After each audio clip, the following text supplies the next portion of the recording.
Hey, how's it going? It's me, your credit score. Quick question for you. Why am I below a 700? What have you done to me? Please continue watching this video that Joshua elegantly made for you to get me, your credit score, back over a 700 so that you can get the best rates on loans and be approved for some of the best credit cards on the market. And quite frankly, if you ever want to be approved for a mortgage one day, then it would definitely help to get me back over a 700. So you better watch. And also a quick public service announcement. If you have not already, drop a like down below for the YT algo. Please go ahead and do that. Thank you.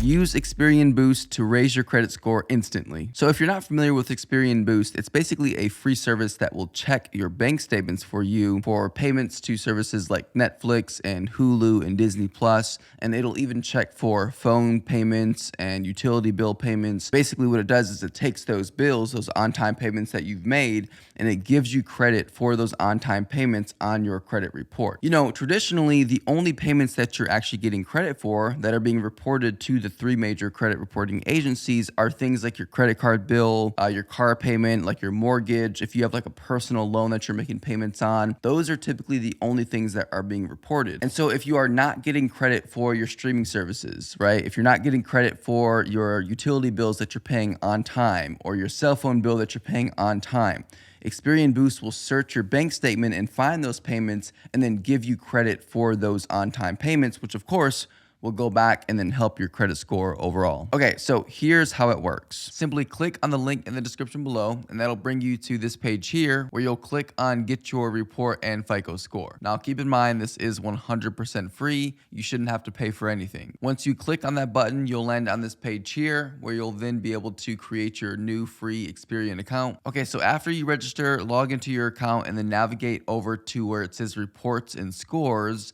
and then Experian Boost. So from this point here, you will need to connect your bank account in order for this to work. If you don't feel comfortable doing that, then this won't work. But if you do, just simply click on Start Your Boost, and then you find your bank within this list here, and then start the process of connecting your bank. Once it's connected, you'll then click right here where it says Start Boost, and then it'll begin to scan your bank statements for eligible bills. And then that's basically it. So from this point, you'll be able to see if you did experience a credit boost or not. So for example, I didn't experience a boost, but I did, however, get more on-time payments added to my account, and that's great. So like I said, this is a completely free tool that you can use. I got a link to it in the description below. Sign up for it and try to get that boost to your credit score. It's completely free, so, you know, why not? Number 2, sign up for a free credit score service like Credit Karma. Just imagine for a second that you're driving across the country, but here's the thing. You don't have a map, you don't have a GPS, you have nothing to help guide you along your journey, right? It's going to be extremely difficult, if not nearly impossible, to get to your destination, at least not without getting lost several times along the way. If you are not using a free credit report service, a free credit score service, something like Credit Karma or Credit Sesame or Credit Wise, there's a million of them out there and they're all free to use. If you're not using a service like this, that's basically equivalent to you trying to travel to some faraway land without having any type of guidance. If your destination is to get a 700 plus credit score, right? If you're below a 700 and you want to get it above a 700 so that you can get the best rates on loans, you can get the best credit cards, you can get the best rates on your mortgage. If you want to get above a 700, you have to start tracking your credit score. Using a free credit score app will not only give you your updated credit score, but it'll also do things like show you why your credit score might be decreasing and then give you suggestions as to what you can do to increase it. And like I mentioned, there's a ton of free services out there. So I use Credit Karma to view my Vantage score, and then I use Experian to view my FICO score. Now, your FICO score is by far your most important score. It's the score that 90% of lenders use to make their lending decisions. And so you definitely want to sign up for Experian, or I know Credit Wise by Capital One is another free credit service that shows you your FICO credit score. But you want to get that FICO score above a 700. Of course, the end goal is to get to that 800 plus club so that you can basically be invincible in the eyes of creditors. But at least a 700 plus will get you the best rates, the best credit cards, and make your life a whole lot easier. Both Credit Karma and Experian offer services like updated credit scores, credit reports. They'll both show you what factors are determining your score and then give you suggestions on how to increase your score, and they both come with credit monitoring. These tools are 100% free to use, so it wouldn't make sense to not sign up for at least one of them if you aren't already, so that you can see what's happening within your credit file so that you can make adjustments accordingly. The next thing that you'll want to focus on if your credit score score is under a 700 is getting your payment history to a 100%. Your payment history makes up 35% of your total credit score. This one factor alone makes up 1/3 of your credit score, okay? So it's gonna be critical that you get this to a 100%. Now, if you already have a 100% payment history, then this point is not applicable to you and you can move on to the next point. But if you do not have a 100% payment history, right? Even if you have a 97% payment history, that's like an A+ in school. But in the world of credit, a 97% payment history could literally be the difference of like 20 credit points or more, which, as you know, could be the difference between you getting approved for that mortgage or not, or you getting approved for that credit card or not. So if you want a 100% payment history, there's two different ways that you can approach this, okay? The first way is much more passive. It requires no work on your part, but it takes a lot of time to work. And that is to simply just wait 7 years for the late payment to clear from your credit report. However, 7 years is a long time to wait, and a lot can happen within 7 years. So say, for example, within those 7 years, you wanted to buy a house, but for some reason that one missed payment is causing your credit score to drop just low enough that banks don't want to give you a mortgage, right?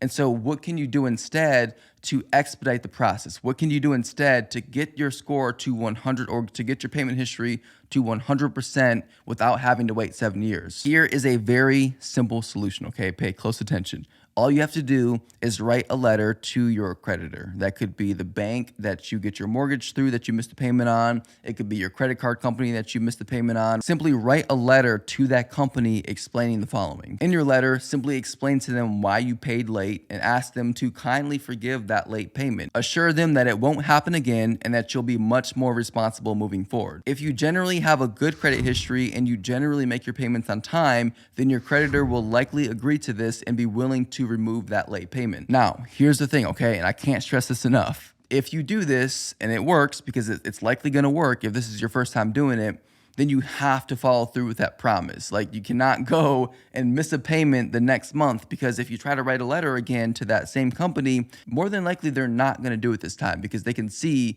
in their notes that they've already given you one chance and that you failed to live up to your promise. And so they're probably not going to remove the next late payment that you get. So if you do this, you actually have to follow through and make your payments on time. The last thing that you should focus on if your credit score is under 700 is lowering your credit utilization. Let's say, for example, that you have one credit card and that one credit card has a line of credit of $1,000. But let's also say, for example, that you're carrying a balance of $600 every single month on that credit card. Well, that's bad for two reasons.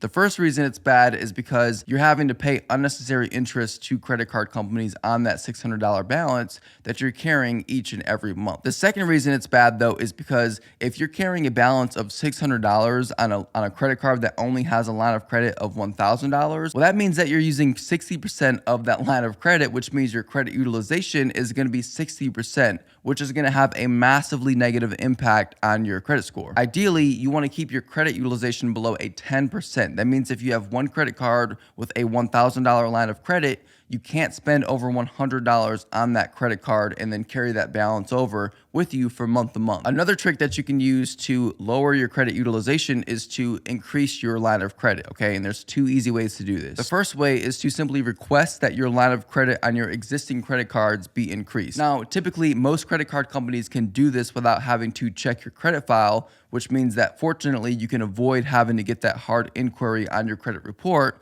which does have a negative impact on your credit score. So if you want to decrease your credit utilization, by far the easiest way to do it is to increase your credit limits across all of your accounts. You can do this by increasing your credit limit on an individual credit card, or just by simply opening up new credit cards, which will also increase your credit limits across your entire account. Now, keep in mind, if you're opening up new credit cards, this will add hard inquiries to your credit report, which will have a temporary negative impact on your credit score. So hard inquiries stay on your credit file for 2 years, and they make up about 10% of your credit score. But typically after about 6 months, they'll start to go away. They'll have less of an impact on your credit score. And so it's not gonna affect you too bad.